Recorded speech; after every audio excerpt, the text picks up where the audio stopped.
guarantee you tonight, those that follow me will give you some answers. That's why we're here tonight. Tonight is not a night we're going to talk about the problem, but I guarantee you everybody in here can tell us what the problem is. We're now looking for solution-based answers. So tonight, for people to follow me, we're going to give all of them ample time to address the problem with a solution-based strategy. So first of all, last of all, I want to thank all of you for coming here. We're going to get this thing going. We don't want to hold you too long, but it's important that we begin to stand still and take the time to listen to each other and learn that nobody has all the answers. The NAACP, Tessa Hill is here. Great hand, Tessa, president of the Baltimore City chapter. They won many awards. They got something. But no one who has all the answers. The number one thing that's been holding us back is that we have yet to appreciate the other person's ideas. So tonight, with all respect to each of the speakers that come up, if you don't agree with their answer, give them the respect that we must begin to give to each other. Because once we do that, and we don't run away from the arena players no more, we found our way back to this place. We can hold our events here. You see the stage. You can have receptions here. You can have plays, fundraisers. Let's begin to use our own resources. We have lots of them in this town. So that is what my story is today, and we're here to seek solutions to the issues that we see in Baltimore City. Thank you very much.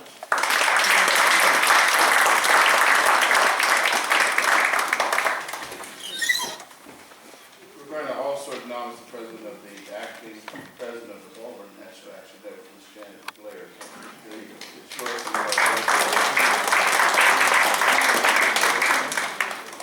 All right, our first session, and by the way, some of the names will change on this list. Some folks were kind enough to say yes. Some folks did not respond in time for them to confirm. Also, I want to acknowledge, Minister, that I did not let folks know that you're from the Destiny Change Delivery Center. So I want to make sure that comes out. Thank you very much. All right, session one is Baltimore City Bond Bill. I understand that's going to be Donna Owens and Dr. Martin and Lou. Who else is going to be represented? We got the arena players. We're going to have 3 black and whites.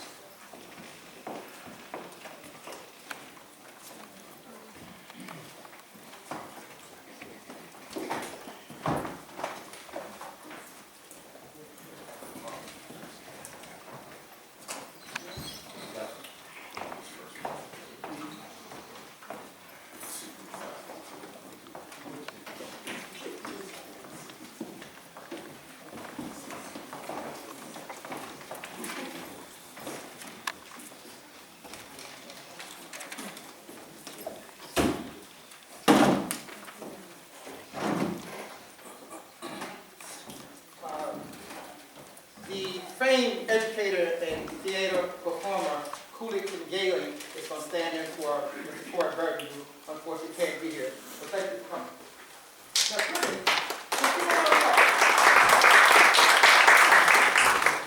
Now, what this session starts off with is talk about the money. Who gets it and who does not? How many of you voted in the Baltimore City election on November 4th? Good, almost more than half the house.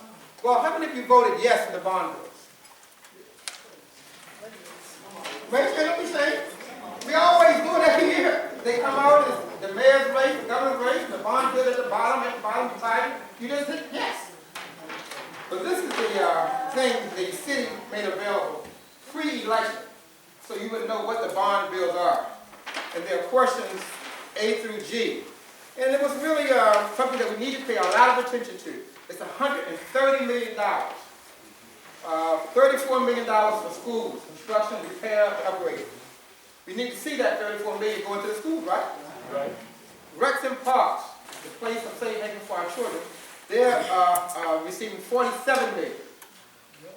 Community and economic development, $47 million.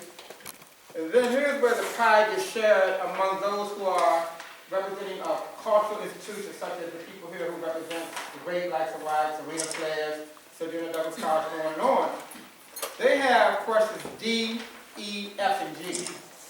And it totals $1.2 million.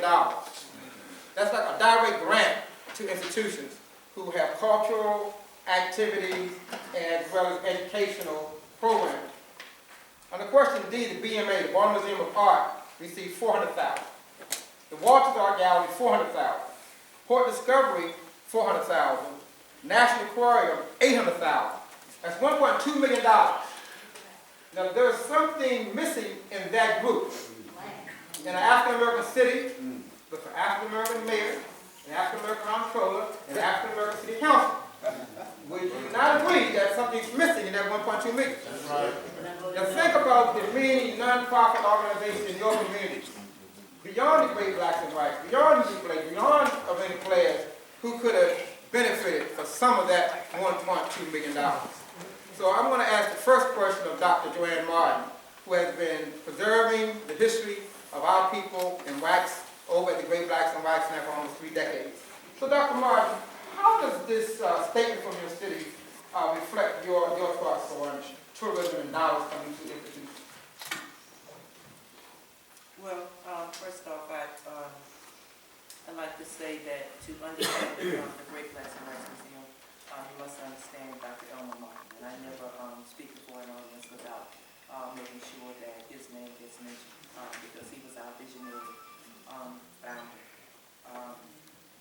I said Elmer lived and died for the National Great Blacks and Whites Museum, and many of you know that he died in 2001 that we were in Egypt on a study trip. Speak a little louder. We were in Egypt on a study trip when Elmer died. Elmer said his mantra was community development and cultural development go hand in hand.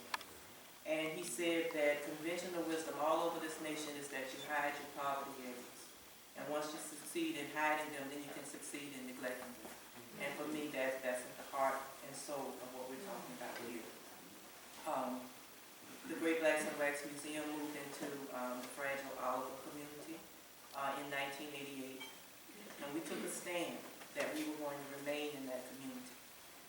Again, Elmer's belief that some of our institutions have to be willing to stay in our communities. We can't all run away. And that we were going to create an institution so compelling, a cultural institution so compelling that people from all over the nation were going to want to come to visit. And then in the process, we could say that communities matter, that poor communities matter, and that you make those communities stronger by being willing to stay there. Again, you can't all run away. And if you run away, then it makes it easy for those people whose strategy is that you hide those communities and then you can neglect them. We came under pressure to move to the Baltimore inner harbor. And when we refused to do so, it was almost like the curtain came down. Again, Elmer's belief that we have to be willing to stay in our communities. We weren't offered any money to move to the harbor. And it was kind of intimated that we got to tone down that slave ship and forget about a lynching exhibit down in the harbor. And so Elmer said, we've got the support of Senator McFadden and Talmadge and all of those people, and we run to the inner harbor, and then they throw us out of the inner harbor, and there we'll be. So, but more than anything else, I have these amazing children who should not have to believe that they have to leave their communities to find something worthwhile. And that's the message that all over we send our children, that there is nothing worthwhile in our communities. We have it through YouthWorks. We do the tour guide training program. I had some amazing young African-American men in that program this year. And I have some amazing children summer after summer in that program. But when the program is over in the summer, I fail those children because I can't hire them.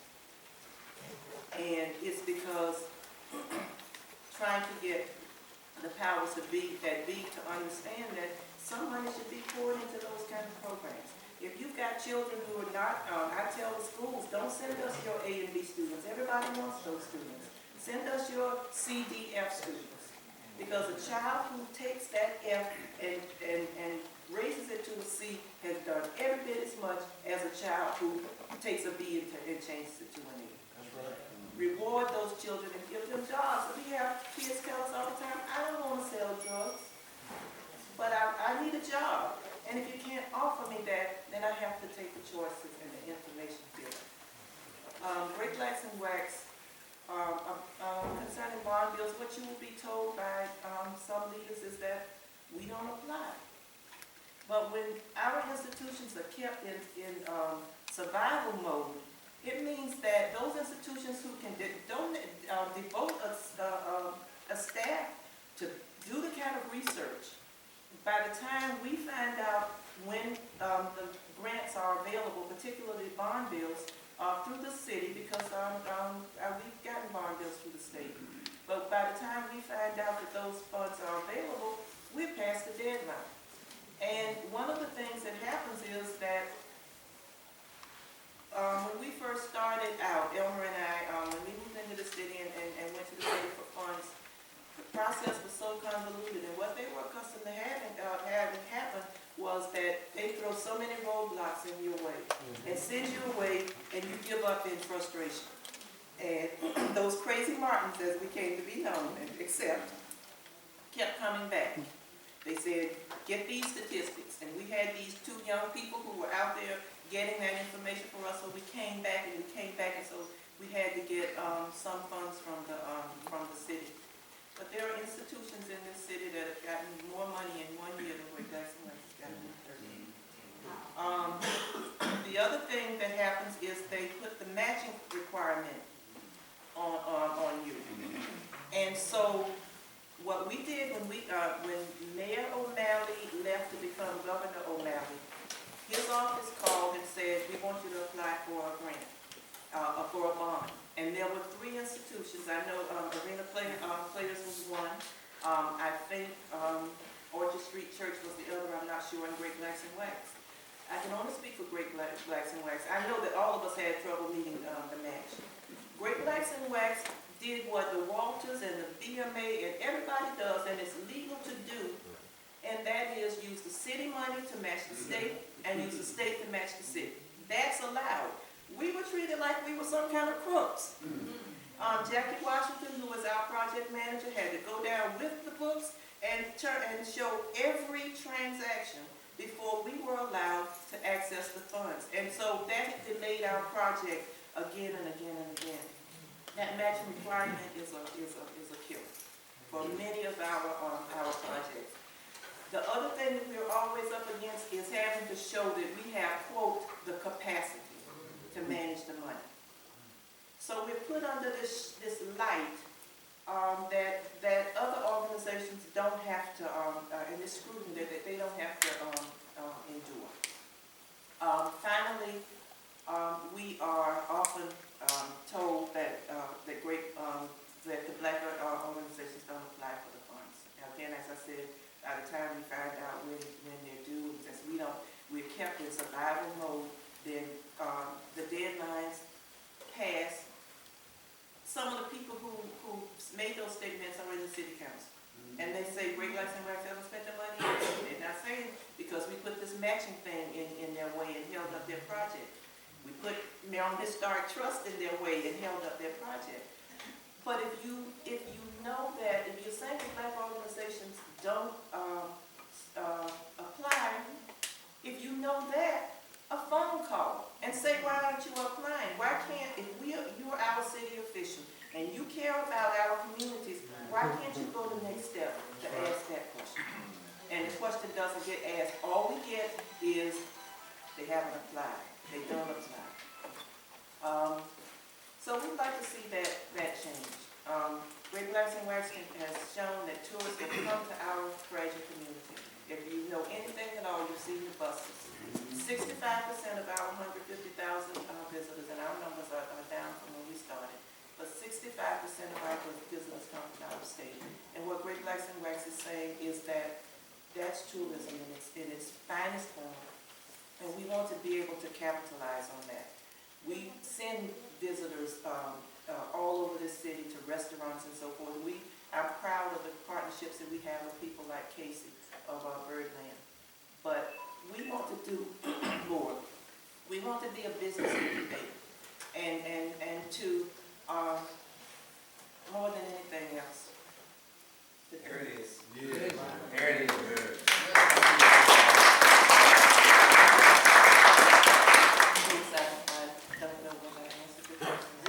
I think you did a wonderful job. Let's give her a round of applause. And I think there's none other and none better than Donald Owens to tell us a little bit about the Arena Players story and funding from the city or state and what else you may be doing here that people should be informed about. Mr. Owens, please. First of all, the Arena Players is the oldest continuously operating African-American community theater. Period. Yes, period. Yeah. Round of applause, folks.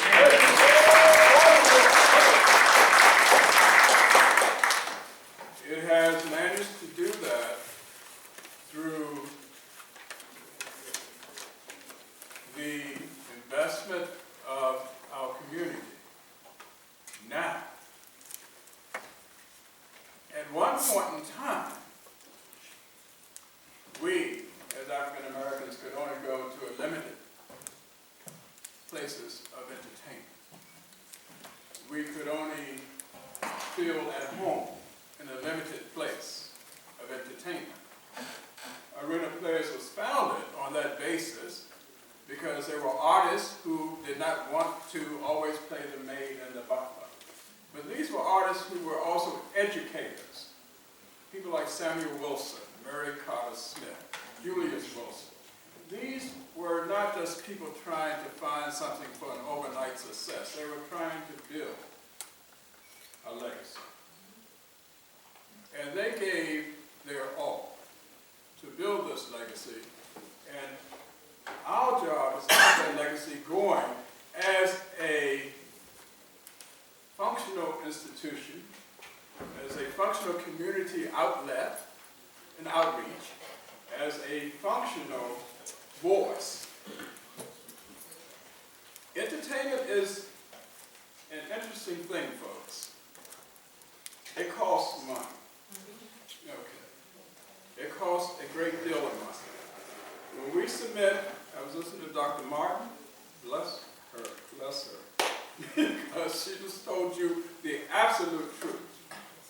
When we submit for grants, when we submit for bond issues, the first thing we have to do, folks, is go through something called Control Data Project. That means that all across the country, there's this thing there. And anyone who is looking for funds has to be in that and has to be viable. We are an all-volunteer place. No one here makes any money. Most of us end up putting in money to finish sets, to finish, We are a volunteer place. And when we go out and apply for grants, one of the things that is asked for is, what is the salaries? What are the positions? Well, the positions are there. There's just no salaries. It's all in-kind service. So we're not begging for money to pay us. We're begging, and we are begging because we have to go for it, okay, to survive. And folks, let's not paint a pretty picture. To survive. We do not have the luxury of being the state theater as center stage, okay? We do not have the luxury of being single character where they came in, asked for money. The people just came here, asked for money, and they went, oh yeah, that's a good idea. You got money. Every time we ask for something, we need to show the ledgers. We need to show like 10 years of background. We need. And so, this can be a very difficult thing because you don't always know what the question is going to be. And when we think we have a complete package, and I'm sure we want this, we go up there And you know, you sit there and you got your suit tie on, you looking really, you ready. And then they said, oh, but we need this. Okay, where was the fact that we needed this in the beginning of this conversation? The big money that we got was $350,000, I believe. And that's why the first floor has been renovated. We now have heat and air. It took us 8 years to match that. Why? Because you have to, first of all, get people who are willing and have faith that they will get their money back. Okay? 2, we own this building, so like any homeowner, the roof leaks, anything happens, you've got to take money then to pay for that. You can't go to your landlord. I have to applaud because you own the property. Yes. So all of these things are not taken into consideration by the grant givers. Then they don't understand, possibly, about how suddenly, and I don't know if, when we first went on this bond issue, there was not a question about matching. And okay, so we got the bond. Oh, man, we're in gravy now. And then they said, but you have to match it. And there was actually a meeting where the lady who was in charge said, well, maybe she forgot to mention that. I don't believe she forgot. Okay. So these are all obstacles that are within what I call the scope of the arts in the community, because we are the community. We do our protests. We have a youth theater here, and they, in February, are presenting a piece that's all based on Ferguson and everything that's been happening recently. They are writing it. These young people, don't believe all the news you hear, that all we do is shoot and everything. These young people come here, and as Ms. Orange, the youth theater director, will tell you, she can't get them to go home. Their parents will arrive, saying, well, I thought they were going to be finished at 5:30. And the kids are going to say, we'll be down in a little bit. And so an hour, 2 hours later, they come down. But they come down fulfilled creatively, they come down fulfilled philosophically, and they come down feeling that, yes, I am somebody. And to us, that is the message. That is the message. So we cannot allow a political structure to kill that. I'd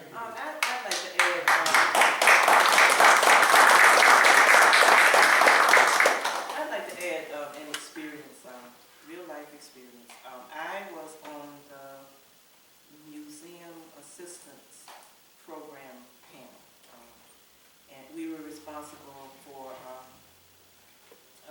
giving funds to the museum community. This goes way, way back. There was a time when you may remember the City Life Museums, and they're working very hard to bring the City Life Museums back. But the City Life Museums during the Mayor Schmoke administration, he began to look closely at the museums, and they were reporting 12 million people, and they were, I forgot that, like many, many museums under the City Life Museums. They were reporting 12 million, and we thought that was, I think there were 9 museums, and everybody thought that that 12 million, no, I'm sorry, it might have been 12,000. They were reporting 12,000. We thought that was for individual museums. And it turned out that 12,000 was for all total, the 9 museums.